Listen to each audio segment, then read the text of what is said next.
In last class, we did about the power sharing starting of the chapter. और हमने देखा उसमें कि जो पावर शेयरिंग है वो कैसे टू डिफरेंट कंट्रीज़ में डिफाइन की गई है। श्रीलंका में जो एथनिक कॉम्पोजिशन है और बेल्जियम का जो एथनिक कॉम्पोजिशन है वो कितना डिफरेंट है और कैसे उन्होंने आगे इस चीज़ को कंटिन्यू किया एज अ पावर शेयरिंग। ठीक है, कैसे उन्होंने अपनी कम्युनिटीज़ में पावर शेयरिंग किया, कैसे उन्होंने इस चीज़ को कंटिन्यू किया। पहले पढ़ते हैं श्रीलंका के बारे में।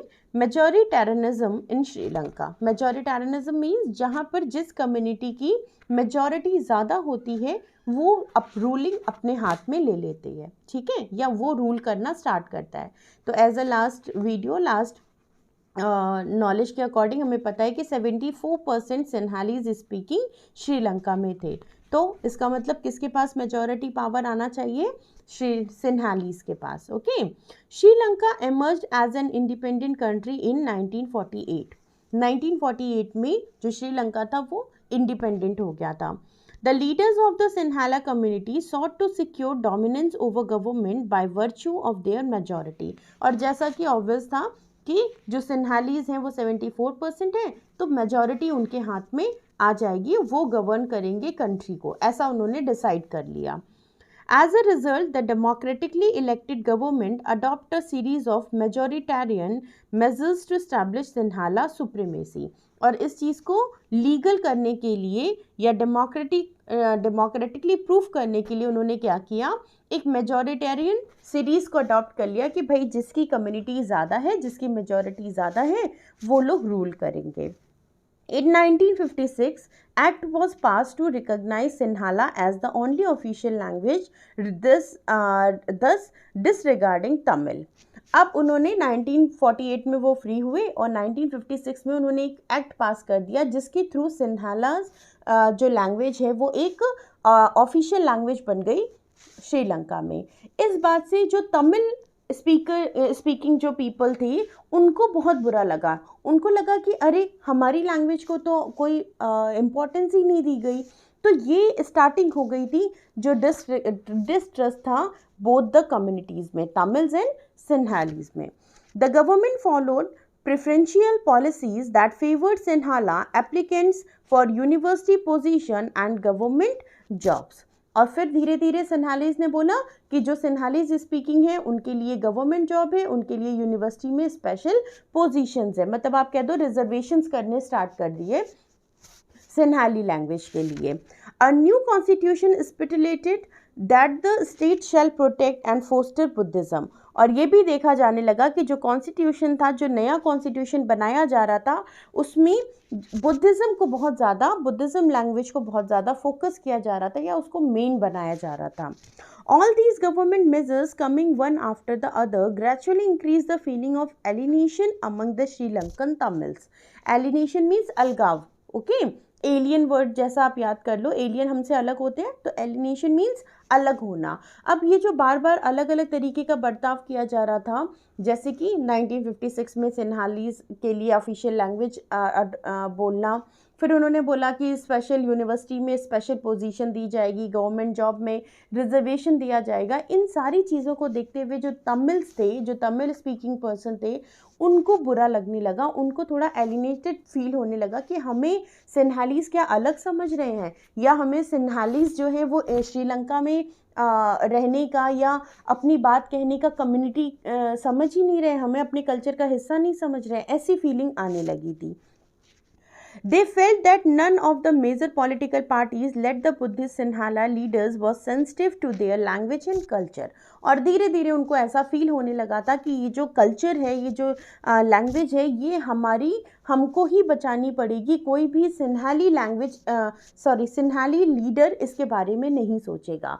ठीक है, अभी तक वो सोच रहे थे कि शायद अभी ये अपने लैंग्वेज, अपनी कम्युनिटी पे फोकस कर रहे हैं, शायद ये थोड़े दिन बाद हमारी कम्युनिटी पे भी फोकस करेंगे, बट जल्दी उनको लगने लगा कि नहीं, जो सिन्हालीज हैं वो हमारी तमिल लैंग्वेज या तमिल स्टेट, तमिल कल्चर पे ध्यान नहीं देंगे, ऐसी फीलिंग उनको आने लगी। They felt that the constitution and government policies denied them equal political rights, discriminated against them in getting jobs and other opportunities and ignored their interest। और ऐसा लगने लगा कि ना तो उनकी बात को सुना जा रहा है, ना उनको अपॉर्चुनिटीज़ दी जा रही है, उनके साथ डिस्क्रिमिनेशन, भेदभाव किया जा रहा है और उनके इक्वल राइट्स को भी डिनाई किया जा रहा है। इसका मतलब वो बिल्कुल ऐसा फील कर रहे थे कि मतलब हम तो जैसे देश में है ही नहीं। As a result the relation between the Sinhala and Tamil community strained over time. और धीरे धीरे क्या होने लगा, दोनों कम्युनिटीज़ के बीच में हल्की फुल्की जो मन मुटाव था वो शुरू हो गया। The Sri Lankan Tamil launched parties and struggle for the recognition of Tamil as an official language.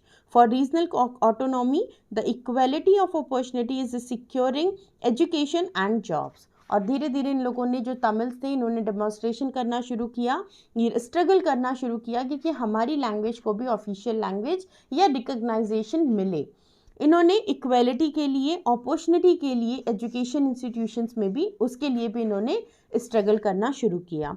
But their demand for more autonomy to province populated by the Tamils was rapidly denied. लेकिन इनकी बात को कोई भी नहीं सुन रहा था, कोई उस चीज़ पे ध्यान नहीं दे रहा था कि ये कौन से स्ट्रगल कर रहे हैं, कि क्या चीज़ें इनको चाहिए, किस लिए ये फोकस कर रहे हैं, इस बात पे कोई भी सिन्हाली इनको ध्यान नहीं दे रहे थे। By the 1980s, several political organizations were formed demanding as an independent Tamil alum in northern and eastern part of Sri Lanka. As you can see in your book, कि जो मैप दिया हुआ है उसमें नदर्न और eastern part में जो Tamils हैं उनकी पॉपुलेशन ज़्यादा है। तो उन्होंने बोला देखो आप हमें पूरे एंटायर कंट्री में नहीं दे रहे हो पार्टिसिपेशन, तो ऐसा करो हमारे जो स्टेट है हमको अलग दे दो। जैसे हमारे इंडिया ने बोला ना कि पाकिस्तान मुसलमानों के लिए एक देश बना देते हैं और झगड़ा ख़त्म करते हैं, कुछ ऐसी ही सोच श्रीलंकन तमिल्स ने रखी। उन्होंने बोला ऐसा करो हमें तमिल्स को अलग दे दो, सिन्हालीस श्रीलंका में अलग रहेंगे। This distrust between the two communities turned into widespread conflict। और इस बात को लेकर और ज़्यादा डिस्ट्रस्ट होने लगा, कम्युनिटीज़ में लड़ाइयाँ, कॉन्फ्लिक्ट्स बढ़ गए।